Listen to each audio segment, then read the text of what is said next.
స్తుతించెదము. అలసంద్రములను దాటించిన యెహోవాను స్తుతించెదము. హల్లెలూయా స్తుతి మహిమ ఎల్లప్పుడూ దేవుని స్తుతించెదము. హల్లెలూయా స్తుతి మహిమ ఎల్లప్పుడూ దేవుని స్తుతించెదము.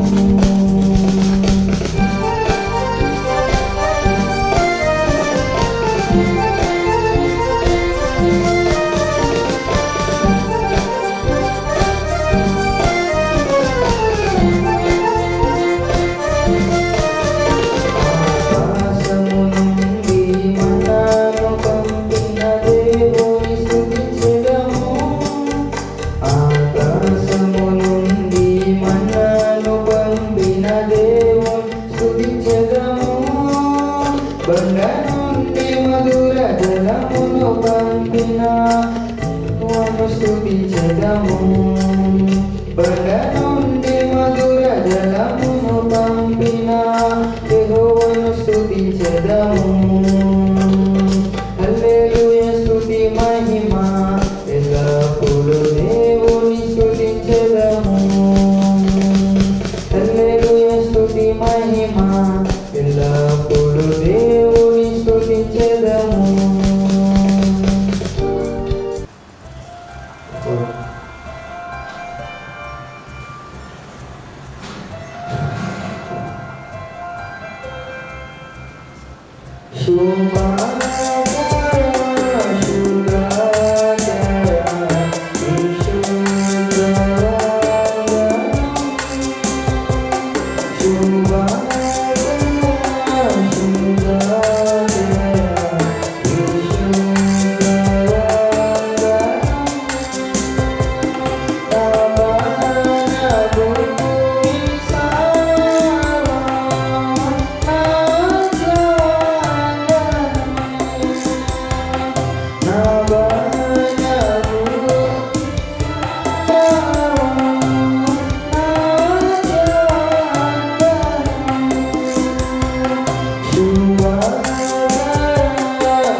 నుండి పాపము చేయకుడి.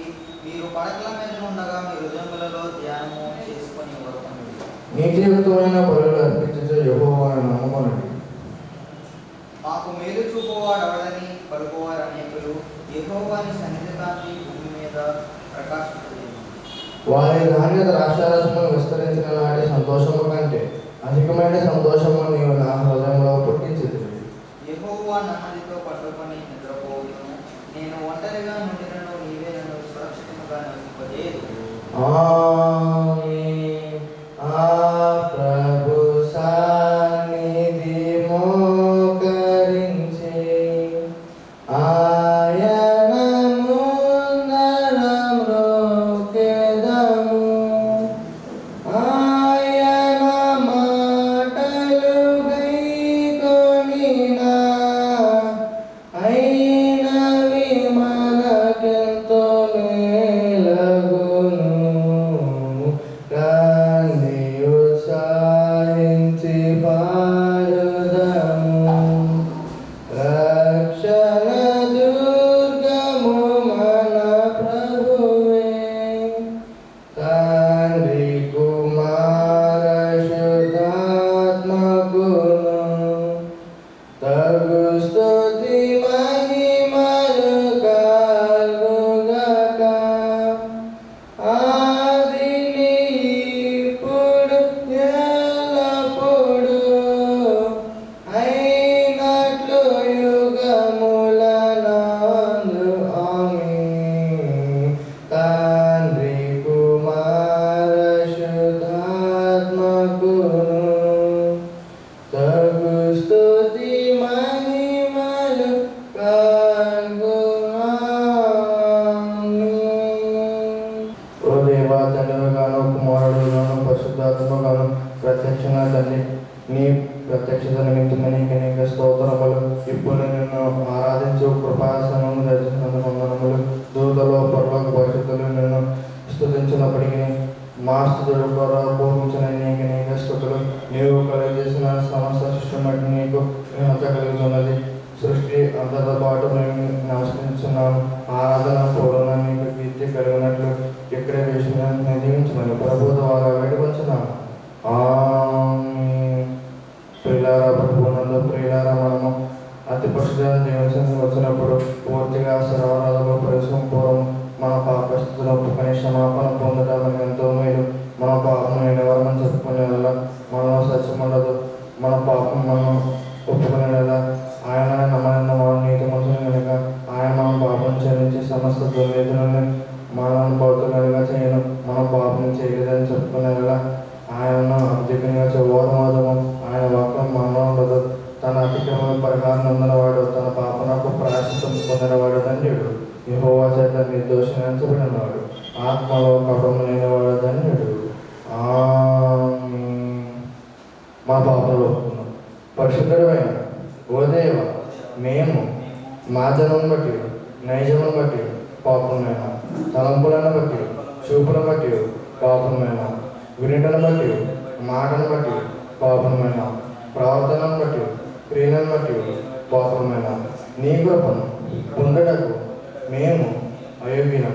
మమ్మను క్షమించమని నీ కుమారుని పరిముఖంగా వేడుకొలుస్తున్నాను. ఆమె ప్రియులారా, తన అపరిమితమైన ప్రేమ బట్టి విశ్వాసం అందరూ పౌరుషం చూస్తున్నారు. శిక్షించడానికి ఇష్టపడడం మన పాపం జ్ఞాపకం చేసుకున్నాడు. అంటే తండ్రి నిత్యం స్తుతించడము. ఓ తండ్రి, నీవు పరిశుద్ధుడు ఉన్నందున పాపులను ఆశ్రయించుకున్నది. జ్ఞానం అట్లా చేయక చేరదీసి చూస్తున్నాను కనుక నీకు అనేక వందనములు. ఆమె వాక్యం తనకే స్తుతించుకున్నాం. తెలియకమైన దేవ, భూమి ఆకాశం నగరను వెండి బంగారు నగరను గొప్ప దానములు నీ గ్రంథమును మాకు దయచేసినావు. కాబట్టి నీకు అనేక కృతజ్ఞత స్తోత్రములు. నీవు స్వయముగా మాకు చెప్పవలసిన మాటలన్నీ ఈ పుస్తకములో ఇమిచ్చిన గనుక నీకు మా వందనములు సమర్పించుకుంటున్నాము. ఆమేన్. దేవా దేవారాజునకు దివ్యమైన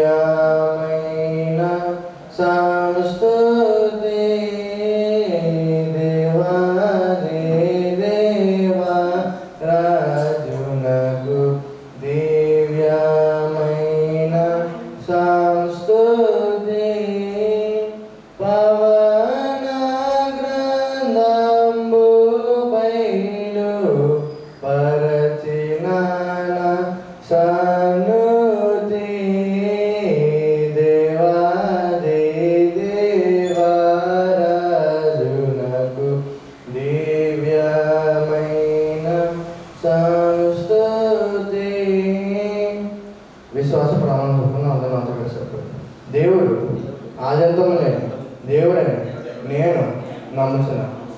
ఆయన ప్రేమ, న్యాయము, పరిశుద్ధత, శక్తి, జ్ఞానము, జీవము, స్వతంత్రత, శరాత్మకము ఈ మొదలైన శుభలక్షణములతో నిత్యము మహా తేజోమయంగా ప్రకాశించున్నాడని నమ్ముతున్నాను. యేసుక్రీస్తు ప్రభు రూపములకు మనుషుడిగా ఆస్థితిని బట్టి దేవుడిగాను సంచరించు దివ్య బోధన మూలముగా అద్భుతములు ఉపకారముల మూలముగా నా పాపములు, నా వ్యాధులు, నా శిక్షలు తన శిలువరాలపై వేసుకొని మరణమోట మూలముగా ఆయన సమాజంలో నుండి 3వ నాడు వెలుపలికి వచ్చి పరలోకమునకు వెళ్ళుట మూలముగా తన నిజస్థితిని, ప్రేమను వెల్లడించినాడని నమ్ముతున్నాను. ఇప్పుడు అందనిమిత్తమే విజ్ఞాపన ప్రార్థన చేస్తున్నాడని ఆయన 2వ మారు సంఘమును కొనుకోటకు మేఘాసురుడు వచ్చినని మిగిలిన వారికి ఏడైన శ్రమ కలుగునని తర్వాత అంత్యక్రీస్తునకు క్రీస్తునకును యుద్ధంలో అంత్యక్రీస్తు అబద్ధ ప్రవక్త నరకంలో వేయబడుతుందని సాతాను పాతాళంలో బంధింపనని ఆ తర్వాత ప్రభు భూమి మీద 1000 ఏళ్ళు పరిపాలన చేయనని తర్వాత ఆయన సజీవులకు మృతులకు తీర్పు తీర్చునని నమ్ముతున్నాను. క్రీస్తు ప్రభు పాతాళంలోని సాతానును విడిపింపగా అతడు భూమి మీదకి వచ్చి గోగు, మాగోగు అను పేర్లు గల సైన్యములను ఏర్పరచుకునని అతడు దేవునితో యుద్ధం చేసి ఓడిపోవునని క్రీస్తు అతనిని నరకంలో పడవేయనని నమ్ముతున్నాను. అటు తర్వాత ఆయన అందరికీ తీర్పు విధించినని అవిశ్వాసులను నరకంలోనికి పంపివేయనని నమ్ముతున్నాను. తుదకు భూమి మీద ఉన్న పరిశుద్ధులందరూ ఏక సంఘంగా నిండుట వలన భూమి పరలోకంలో ఒక భాగమునని క్రీస్తు ప్రభు పరలోకంలోను భూలోకంలోను ఉండునని నమ్ముతున్నాను. నేను పరిశుద్ధాత్మను నమ్ముతున్నాను. ఈయన తండ్రితోనూ కుమారునితోనూ ఏక దేవుడిగానే ఉండి పనిచేస్తున్నాడని ఈయన ఆవేశం వలన దైవగ్రంథము వ్రాతలోనికి వచ్చినదని ఈయన వెలిగింపును బట్టి ఆ గ్రంథము అర్థమవునని తండ్రి ఉద్దేశించిన రక్షణ అనగా కుమారుడు తన మూల్యమైన రక్తం వలన గణించబెట్టిన రక్షణ పరిశుద్ధాత్మయే విశ్వాసికి అందించినని నమ్ముతున్నాను. తండ్రి కుమారులతో పాటు ఈయన కూడా సమానముగా ఆరాధన నందదగు దేవుడని నమ్ముతున్నాను. పరిశుద్ధుల సహవాసమును పునరుద్ధానమును నిత్యజీవమును గలవని నమ్ముతున్నాను. ఆమేన్. అందరికీ మరణత. పరిశుద్ధ గ్రంథము నుండి వాక్యం చదువుకుందాం. నిర్గమాకాండము 3వ అధ్యాయము. నిర్గమాకాండము 3వ అధ్యాయము 7-8 వచనాలు చదువుకుందాం. మరియు యెహోవా ఇట్లను, నేను ఐగుప్తులో ఉన్న నా ప్రజల బాధలని క్షేమగా చూచి తిని, పనులలో తమ్మును కష్టపెట్టు వారిని బట్టి వారు పెట్టిన మరణం వింటిని. వారి దుఃఖములు నాకు తెలిసి ఉన్నవి కాబట్టి ఐగుప్తీయుల చేతుల్లోండి వారిని విడిపించటకును ఆ దేశములోండి విశాలమైన మంచి దేశమునకు అనగా కనానీయులకు, హిత్తీయులకు, అమోరీయులకు, పెరిజ్జీయులకు, హివ్వీయులకు, యెబూసీయులకు నివాస స్థానమైన పాలు తేనెలు ప్రవహించే దేశమునకు వారిని నడిపించుటకు వచ్చి ఉన్నాను అన్న దేవుని స్తోత్రం. ప్రార్థన చేసుకుందాం. మహిమ కలిగిన మా పరమ తండ్రి, మా గొప్ప దేవా, నీ మహోన్నతమైన ఉన్నతమైన నామమునకు వందనములు స్తోత్రములు చెల్లించుకొనుచున్నాము. నాయన, ఇదిగో ప్రభువా, ఈ దినమున మమ్మందరినీ కూడా నీ పాద సాన్నిధ్యములోనికి తోడుకొని వచ్చిన విధానము కొరకు నీకే స్తోత్రములు. నీవే తోడే నడిపించి కృపను చూపించండి నాయనా. నీ యందు మేము విశ్వాసము కలిగి సాగిపోచుండగా ప్రతి వారిని నీవు అభిషేకించమని అడుగుచున్నావు నాయనా. నీ పరిశుద్ధ గ్రంథములోని చదవబడిన వాక్యములు, దాచబడిన మర్మమైన సంగతులను నీవే మాకు విపులముగా బోధింపచేసి మహిమను పొందమని వాక్యమైన యేసు నామమున వేడుకొనుచున్నాము తండ్రి, ఆమేన్. నన్ను సిద్ధము చేయు మనుచు నరుడు అడిగిన తోడ్పడనా. నన్ను సిద్ధము చేయు మనుచు నరుడు అడిగిన తోడ్పడనా.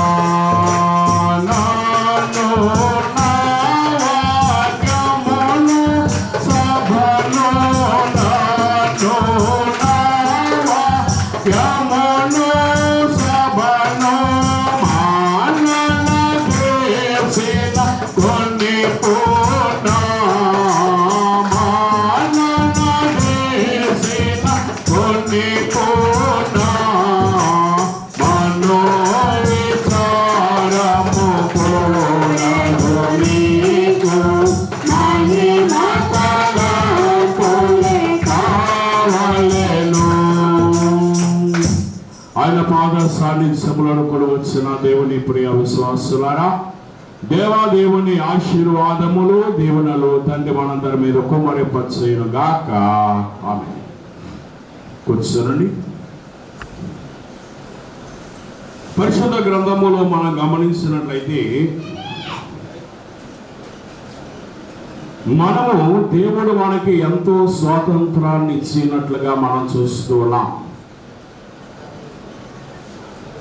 కనుక ఈ యొక్క స్వాతంత్ర విషయములో మనం గమనించినట్లయితే ఆనాడు ఆదాముకు దేవుడు ఏదేను తోటలో ఎంతో గొప్ప స్వాతంత్రాన్ని ఇచ్చినట్లుగా మనం చూస్తున్నాం. ఈ యొక్క ఏదేను తోటనంతటినీ కూడా నీవు ఏలు, దీనిలో ఉన్న ప్రతి దానిని నీవు తినవచ్చు అని చెప్పి గొప్ప స్వాతంత్రాన్ని దేవుడు ఆదాము వాళ్ళకి ఇచ్చినట్లుగా మనం చూస్తున్నాం. దేవుని స్తోత్రం. అలానే దేవుని విశ్వాసులారా, ఈ లోకములో మరి మనకి కూడా ఏమిచ్చాడు దేవుడు? గొప్ప స్వాతంత్రం ఇచ్చాడు లేదా? ఇచ్చాడు. కనుక మనకి నచ్చినది మనం చేయవచ్చు, మనకు నచ్చిన ఆహారం మనం తినవచ్చు, మనకు నచ్చిన వస్త్రమును మనము కట్టుకొనవచ్చు. అంతా మన ఇష్టమే. ఏమో మన ఇష్టమే. కనుక మన ఇష్టం వచ్చినట్లుగా మనము చేయవచ్చు. అయితే మరి ఇక్కడ మనం గమనించినట్లయితే పరిశుద్ధ గ్రంథములో నిర్గమాకాండము 3వ అధ్యాయములో మనం గమనించినట్లయితే ఇశ్రాయేలీయుల వారు కనబడుతున్నారు. ఈ ఇశ్రాయేలీయుల వారు ఐగుప్తు దేశములో ఎంతో వేదన పొందుతున్నారు. వేదన పొందుతున్నటువంటి సమయంలో దేవుడు ఏమంటున్నాడంటే, యెహోవా ఇట్లనెను, నేను ఐగుప్తులో ఉన్న నా ప్రజల బాధను నిశ్చయముగా చూచి తిని, పళ్ళలో తమ్మును కష్టపెట్టు వారిని బట్టి వారు పెట్టిన మొరను నేను వింటిని. మొదట ఆయన చూచాడు. ఎవరిని చూచాడు? ఇశ్రాయేలీయులైన వారిని చూస్తూ ఉన్నారు. వారి యొక్క శ్రమను, వారి యొక్క పనులను, వారి యొక్క కష్టమును దేవుడు చూస్తున్నాడు. చూస్తున్నటువంటి దేవుడు ఆయన మరలా అంటూ ఉన్నాడు, ఇగో తమ్మును కష్టపెట్టు వారిని బట్టి వారు పెట్టిన మొరను నేను వింటిని, వారి దుఃఖములు నాకు తెలిసి ఉన్నవి. కనుక దేవుని విశ్వాసులారా, అందరికీ స్వాతంత్రం వచ్చింది, కానీ ఇశ్రాయేలీయులైన వారికి మాత్రం స్వాతంత్రం లేదట. ఎందుకు? ఎవరిలో ఉన్నారు వారు? ఐగుప్తు దేశములో ఉన్నారు. ఈ ఐగుప్తు దేశములో ఉండే స్వాతంత్రం అనేది లేక వారు ఐగుప్తీయుల చేత ఎంతో యాతన పడుచున్నారు. ఎంతో బాధను అనుభవిస్తూ ఉన్నారు. అయితే వారి బాధను దేవుడు చూశాడు, వారి యొక్క మొరను దేవుడు విని ఉన్నాడు. దేవుని స్తోత్రం.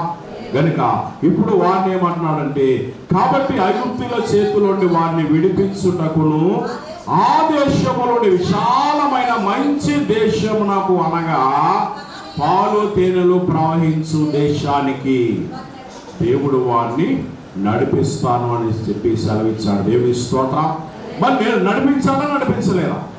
నడిపించుచున్నాడు. కానీ వారు మాత్రము దేవుని మాటను ధిక్కరించుచున్నారు. దేవుని మాటను ధిక్కరించుచున్నారు. మరి మనము కూడా చూడండి, చాలామంది వారి యొక్క మాటలు, తల్లిదండ్రుల మాటల్ని బిడ్డలు ధిక్కరిస్తూ ఉంటారు. అలానే భర్త మాటను భార్య ధిక్కరిస్తారు, భార్య మాటను భర్త ధిక్కరిస్తుంటారు.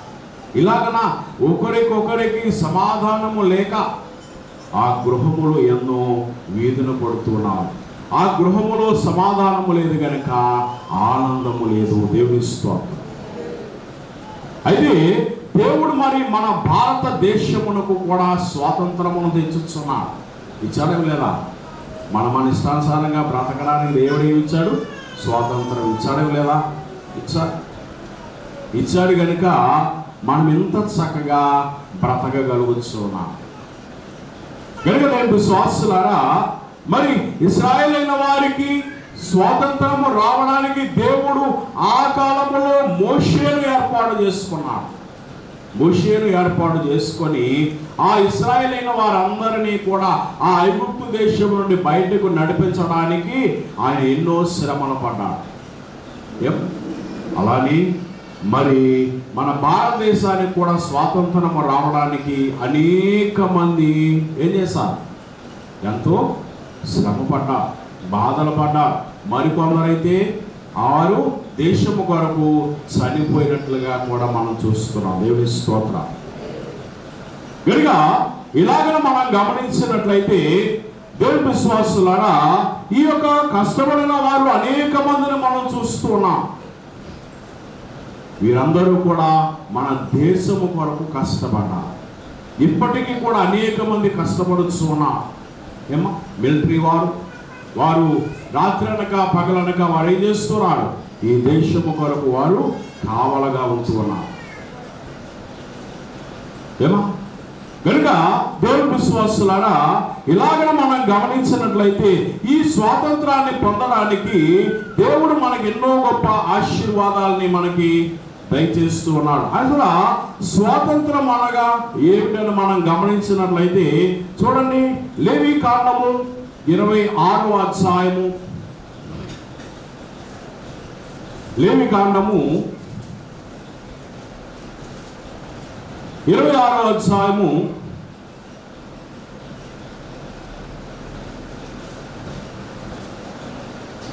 13వ వచనంలో మనం గమనించినట్లయితే, మీరు ఐగుప్తీయులకు దాసులు కాకుండా వారి దేశములోని మిమ్మును రప్పించితిని. నేను మీ దేవుడనైన యెహోవాను. నేను మీ కాడి పలుపులను తెప్పి మిమ్ములను నిలువగా నడవజేతిని. దేవుని స్తోత్రం.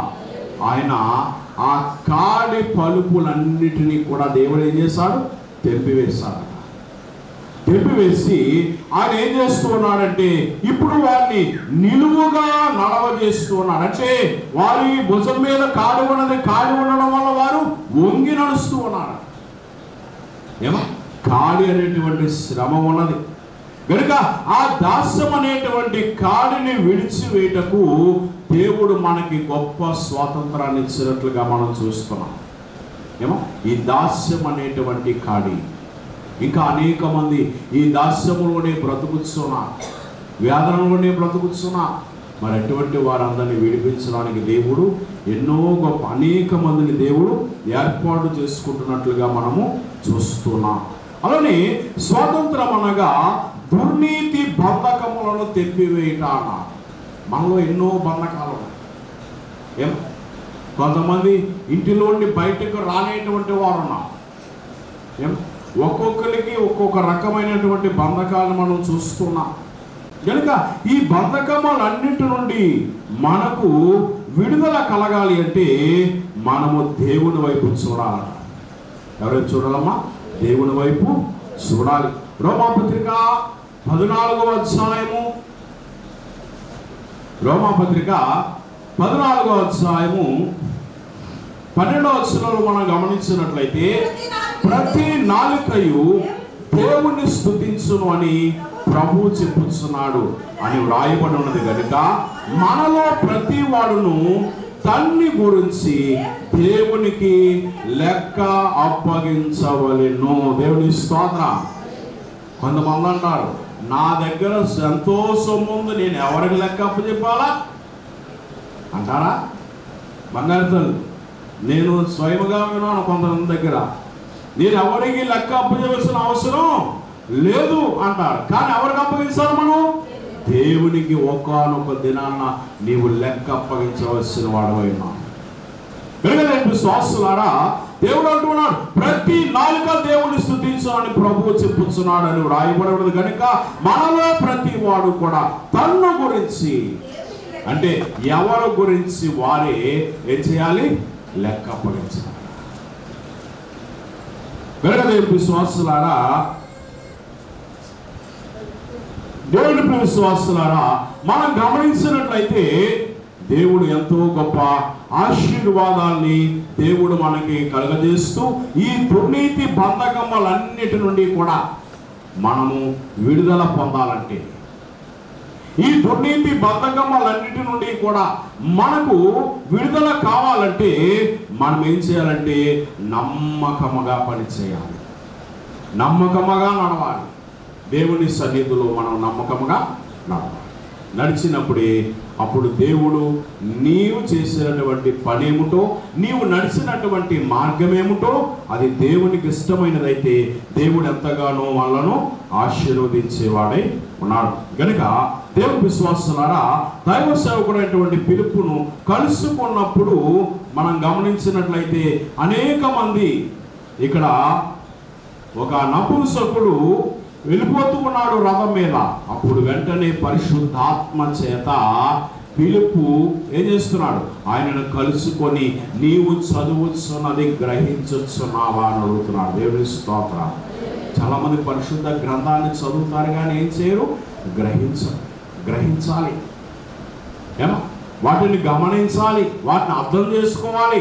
అర్థం చేసుకున్నప్పుడే అందులో ఉన్నటువంటి గొప్ప ఆశీర్వాదం ఏదో దేవుడు మనకి తెలియజేసేవాడే ఉన్నాడు. దేవుని స్తోత్రం. ఇక చివరిగా మనం గమనించినట్లయితే దేవుని విశ్వాసులారా, స్వాతంత్రం అనగా మానవ కల్పిత కట్ల నుండి దేవుడు మనలను విడిపించచ్చు ఉన్నాడట. మరి యేసయ్య కాలములో చూడండి, ఒక గార్ధవమును కట్టబడి ఉన్నది. గార్ధవము కట్టబడి ఉన్నది. కట్టబడి ఉన్నప్పుడు చూడండి, మత్తయి సువార్త 21వ అధ్యాయము 2వ వచనములో మనం గమనించినట్లయితే, వెళ్ళగానే కట్టబడి ఉన్న ఒక గాడిదయు దానితో ఉన్న ఒక గాడిద పిల్లయు మీకు కనబడును, వాటిని విప్పి నా యొద్దకు తోలుకొని రండి. దేవుని స్తోత్రం. గనుక దేవుని విశ్వాసులారా, ఎవరి యొద్దకు తెమ్మంటున్నాడు ఆయన? ఏమా దేవుని యొద్దకు తోడుకొని రమ్మని ఆయన తోలుకొని రమ్మంటున్నాడు. అంటే కట్టమన్నటువంటి ఏమా ఆ గార్ధవమును, ఆ కట్ల నుండి విడిపించేవారు ఎవరిప్పుడు? దేవుడే. ఏమా మనలను కూడా అనేక రకములైనటువంటి ఏమా కట్లు మనలను కూడా అనేకమైనవి కట్టి మనలను బాధ పెడుతున్నాయట. బాధ పెడుతున్నటువంటి సమయంలో ఆ కట్ల నుండి విడిపించుకోవడానికి లోకములో ఉన్నటువంటి మనుషులైన వారికి అయితే ఏం లేదు, శక్తి లేదు. కానీ దేవునికే విడిపించేటువంటి గొప్ప శక్తి ఉన్నదట. దేవుని స్తోత్రం. కనుక మరి మనము కూడా వాటి నుండి విడిపింపబడే వారముగా ఉండాలి. అపోస్తుల కార్యములు 11వ అధ్యాయము, అపోస్తుల కార్యములు 11వ అధ్యాయం మనం గమనించినట్లయితే 26వ వచనం ఒకసారి చదవనమ్మా.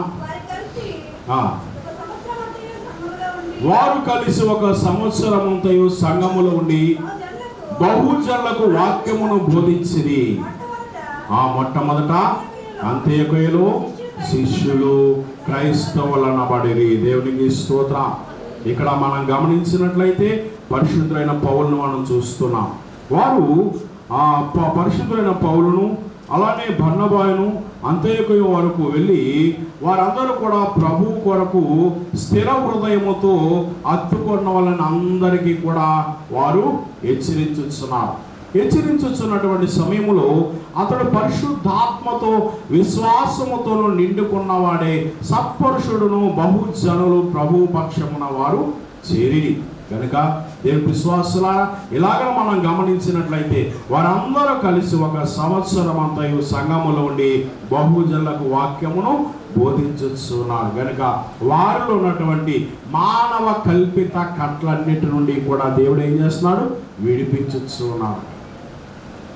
మరి మనకి కూడా అనేక రకాలైన కట్లు ఉంటాయి, అనేక రకాలైన బంధకాలు ఉంటాయి. ఏమా ఈ బంధకములన్నిటి నుండి విడిపింపబడాలంటే మరి మనకు కూడా ఏం కావాలి? దేవుని యొక్క వాక్యము కావాలి, దేవుని యొక్క ఆశీర్వాదం కావాలి, దేవుని యొక్క దీవెన కావాలి. ఇవన్నీ మనం సంపాదించుకున్నప్పుడే మనము విడిపింపబడేటువంటి వారి వరస్సులో ఉంటామట. దేవుని స్తోత్రం. మరి 4వదిగా మనం గమనించినట్లయితే స్వాతంత్రం అనగా అపవాది కట్ల నుండి విడిపించబడుట అన్నాడు. దేవుని స్తోత్రం. చూడండి, లూకాసువార్త 13వ అధ్యాయములో మనం గమనించినట్లయితే 11వ వచనము, అక్కడ వంగిన నడుము కలిగినటువంటి ఒక స్త్రీ ఉన్నది. ఆమె 18 సంవత్సరాలు బట్టి ఆమె వంగిపోయి నడుస్తా ఉన్నది. ఎన్ని సంవత్సరాలు బట్టమ్మా? 18 సంవత్సరాలు బట్టి ఆమెకు స్వస్థత లేదు. ఏమ్మా? స్వస్థత లేక ఆమె ఎంత మాత్రమును వంగిపోయి ఎంత మాత్రము చక్కగా నిలవబడలేకుండెను. కనుక అటువంటి సమయంలో దేవుడు చేసినటువంటి పని ఏమిటంటే ఆయన ఆ కట్ల నుండి దేవుడు ఆమెను విడిపించినట్లుగా మనం చూస్తున్నాం. 16వ వచనం చదవండి. ఇదిగో 18 ఏళ్ల నుండి సాతాను బంధించిన అబ్రహాము కుమార్తె అయిన ఈమెను విశ్రాంతి దినమందు ఈ కట్ల నుండి విడిపింపదగదా. ఏ కట్లమా? సాతాను బంధకముల నుండి. కనుక మరి ఈ లోకములో మనం కూడా అనేక మంది సాతాను బంధకముల చేత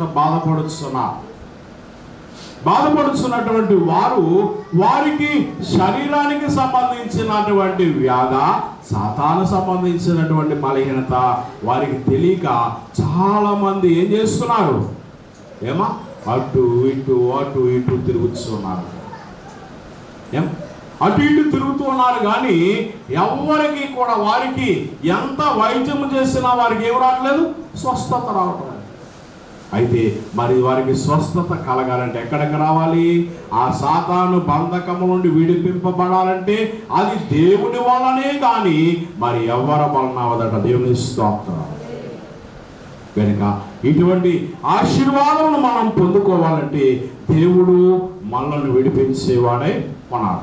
అలానే మరికొంతమంది ఈ సాతాను బంధకముల నుండి కొంతమంది, అలానే కొంతమంది అయితే చావు బంధకముల నుండి, చావు కట్ల నుండి విడిపించబడుచు ఉన్నారు. పరిశుద్ధ గ్రంథంలో చూస్తే లాజర్ను మనం చూస్తున్నాం. 4 దినములు సమాధిలో పెట్టి వేసిన యేసయ్య వెళ్ళి వారిని, లాజరు త్వరగా రమ్ము అన్నాడు. దేవుని స్తోత్రం. ఆయన వెంటనే ప్రేత వస్త్రములతో బయటకు వచ్చినట్లుగా మనం చూస్తున్నాం. మరి ఏమంటుంది? అయ్యా, మీరు ఇక్కడ ఉండినట్లయితే నా తమ్ముడు చనిపోడు. ప్రభు ఏమంటున్నారు? అయితే ఇప్పుడు ఏమైంది? విశ్వాసం మాత్రం ఉంచు. అంటే దేవుని యొద్ద మనం ఏముంచాలి? విశ్వాసం ఉంచాలి. కనుక అటువంటి విశ్వాసమును మనము కలిగి ఉండాలంటే దేవుని ఆశీర్వాదాన్ని మనము పొందుకోవాలి. నిత్యము దేవుని సహవాసము మనం కలిగి ఉన్నట్లయితే ఈ చావు కట్ల నుండి దేవుడు మనలను విడిపించేవాడే ఉన్నాడు. దేవుని స్తోత్రం. కనుక దేవుని విశ్వాసులారా, ఇలాగ మనం గమనించినట్లయితే అనేకమైనటువంటి వాటిని మనం చూస్తున్నాం. యాకోబు పత్రిక 17వ అధ్యాయము 20వ వచనములో మనం గమనించినట్లయితే యాకోబు పత్రిక 17వ అధ్యాయము 2వ అధ్యాయము 17వ వచనం. యాకోబు పత్రిక 2వ అధ్యాయము 17వ వచనం. అలాగే విశ్వాసము క్రియలు లేనిదైతే అది ఒంటిగా ఉండి మృతమైనదగును. దేవుని స్తోత్రం. అంటే మన విశ్వాసములో ఏముండాలి? ఇప్పుడు క్రియ ఉండాలి. క్రియ లేని విశ్వాసము మృతముతో సమానము. దేవుని స్తోత్రం. చాలా మంది సాక్ష్యం ఇస్తూ ఉంటారు. ఏమా ఒక అమ్మను అలాగే సాక్ష్యం ఇస్తూ ఉన్నదంట. అంటే ముందు నీకు పెళ్ళవని చూద్దాం అన్నారంట. అంటే ముందు నీకు కార్యము జరగని అన్నారంట. సరే, కార్యము జరిగిన తర్వాత ఇప్పుడు వారు అంటున్నారంట, వస్తాములే అయితే అంటున్నారు. కనుక విశ్వాసులారా, మరి మనుషులైన వారు అనేక విధాలుగా తప్పించుకుంటారు.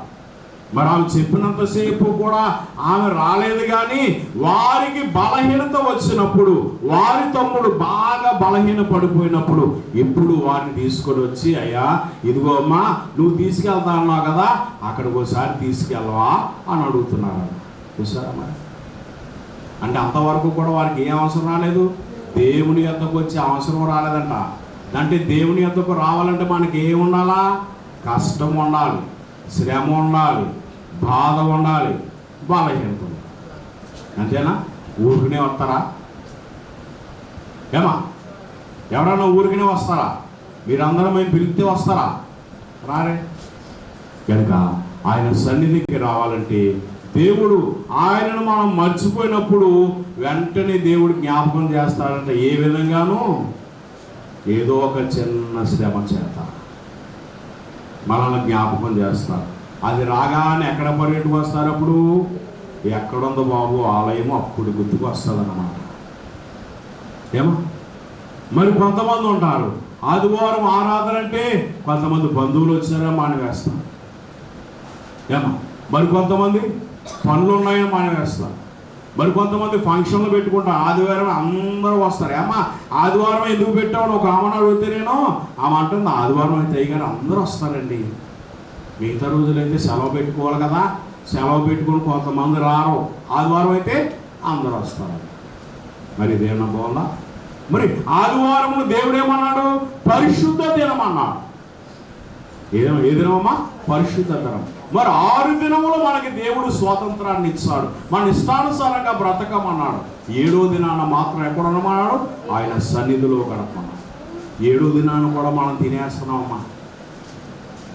కనుక జాగ్రత్తగా మనం గమనించినట్లయితే ఈ స్వాతంత్రం అనేది దేవుడు మనకి ఇచ్చాడు, మంచిది. అది ఎంతవరకు అంటే దేవుని మార్గములో మనం ప్రయాణం చేయాలి. కానీ మన ఇష్టానుసారమైనటువంటి ప్రయాణం మనం చేస్తే మనకేమొస్తుంది? కష్టములు, బాధలు, బలహీనతలు కలుగుతూ ఉంటాయి. కనుక ఈ యొక్క దుర్నీతి బంధకము నుండి మనము విడిపింపబడాలంటే ఆయన యొక్క సన్నిధిలో మనము నిలిచి ఉండాలి. మానవ కట్ల నుండి మనము విడిపింపబడాలి. సాతాను బంధకం నుండి మనం విడిపింపబడాలి. చావు కట్ల నుండి మనం విడిపింపబడాలి. విడిపింపబడినప్పుడే అసలైన స్వాతంత్రము దేవుడు నీకు కలిగి ఉన్నట్టుగా మనం కలిగి ఉన్నాం. అలానే దేవుని విశ్వాసుల ఈ దేశానికి కూడా స్వాతంత్రం రావడానికి అనేక మంది సహాయం చేస్తారు, అనేక మంది కష్టపడ్డారు.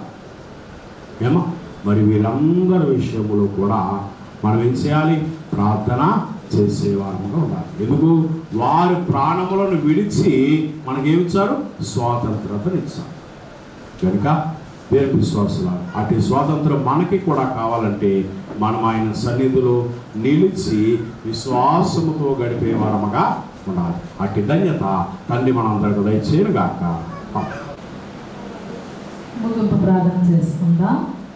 సకల ఆశీర్వాదములకు కారణభూతుడైన మా ప్రియ పరలోకపు తండ్రి, నీ ఘనమైన నామానికి స్తుతులు స్తోత్రాలు చెల్లిస్తూ ఉన్నాము. నాయన ఇదిగో ప్రభా, నీ దాసులు చెప్పినటువంటి మాటల ద్వారా నాయన విన్నటువంటి ప్రతి ఒక్కరు కూడా ఈ యొక్క నాయన వీడియోలు వీక్షిస్తున్నటువంటి ప్రతి ఒక్కరూ కూడా దీవించబడేటట్లు, వాక్యం ద్వారా ఆదరించబడేటట్లు నీవే సహాయం చేయమని నీ పాదాలు బట్టి అడుగుచున్నాము తండ్రి. స్వాతంత్రం అనగా ప్రభా నాయన ఇదిగో పాపపు కట్ల నుంచి విడుదల, నాయన అపవాది నుంచి విడుదల, చీకటి నుంచి విడుదల, నాయన ఇలాగున తండ్రి నాయన వ్యాధుల నుంచి విడుదల, నాయన ఇలాగున నీవే కలుగ చేసి మాకు మేలు చేయమని తండ్రి, దేని చేత కట్టబడి ఉన్నామో దాని చేత విడిపింపబడి ఇశ్రాయేలీలను బానిసత్వము నుంచి నాయన 430 సంవత్సరాలు బానిసత్వంలో ఉంచి వారిని బయటకు తీసుకువచ్చిన మహోన్నతుడవు నాయన, మా పరిస్థితుల నుంచి కూడా నీవే విడిపించి స్వాతంత్రమును కలుగచేసి కృప చూపించి మేలు చేయమని నాయన, ఇంతవరకు చెప్పబడినటువంటి మాటలన్నింటిని కూడా దీవించి ఆశీర్వదించమని ప్రభా, ఈ దిన ప్రత్యేకతను మాలో ఉంచమని, బిడ్డలందరినీ దీవించి ఆశీర్వదించమని, వ్యాధులున్న వారిని, బాధలున్న వారిని బలపరచమని, నీవే స్వస్థపరచమని, విడుదల కలుగ చేయమని నాయన యేసు నామములో ప్రార్థన చేస్తూ ఉన్నాము. నాయన నీవే తండ్రి సకలము ఎరిగిన దేవుడవు గనుక విడిచి మర్చిన ప్రార్థనలను నీ పాదాల దగ్గర పెట్టుచుండగా ప్రతి అంశ ప్రార్థన నెరవేర్చమని, మా దేశమును మా రాష్ట్రమును నాయన నీవే కాపాడమని, దీవించమని, మమ్మల్ని పరిపాలిస్తున్నటువంటి నాయన నాయకులను మీరు దీవించి ఆశీర్వదించమని ప్రభువా, ఎవరైతే ఈ యొక్క యూట్యూబ్లో వీక్షిస్తూ ఉన్నారో ప్రతి ఒక్కరు కూడా వారి మనసులో ఏమి ప్రార్థన చేసుకుంటూ ఉన్నారో ఆ ప్రార్థనలకు కూడా నీవు నెరవేర్పును కలుగు చేయమని, ఉన్నవాళ్ళను అనువాళ్ళను వాగ్దానం చేసిన యేసుక్రీస్తు ప్రభు నామమును బట్టి బ్రతుకులాడి వేడుకుంటున్నాము తండ్రి. ఆమేన్. పరలోకమందున్న మా తండ్రి, నీ నామం పరిశుద్ధపరచబడుగాక, నీ రాజ్యం వచ్చునుగాక, నీ చిత్తము పరలోకమందు నెరవేర్చబడినట్లు భూమి మీద నెరవేర్చబడుగాక. మా అందరం ఆహార నిర్వహణ దయచేయము, మరల అపరాధం క్షమించిన ప్రకారం అపరాధాలు క్షమించము, మమ్మల్ని సోదరుల తేక కీళ్ళని తప్పించము, రాజ్యము శక్తి మహిమ నిరంతరము నీవే నావు తండ్రి. ఆమేన్. ప్రవేశరత్నానికి జయము, అపవాది క్రియలకులయము, ప్రవేశరత్నానికి జయము, అపవాది క్రియలకులయము, ప్రవేశరత్నముకు సంపూర్ణ విషయము, అపవాది అంతకాల నాశనం. హల్లెలూయా, హల్లెలూయా, హల్లెలూయా. స్తోత్రము, స్తోత్రము, స్తోత్రము. ఆమేన్, ఆమేన్, ఆమేన్. మన ప్రభువైన యేసుక్రీస్తు కృపయు తండ్రి అయిన దేవుని ప్రేమయు పరిశుద్ధాత్మక సహవాసం నిత్యమంతుడి ఆశీర్వాదం చేసిన సర్వాంశముఖం జరగబోక ఈ స్వతంత్ర దినోత్సవ ఆశీర్వాదములు దేవులను తండ్రి మనందరి మీద కుమారపరిచేయుగాక.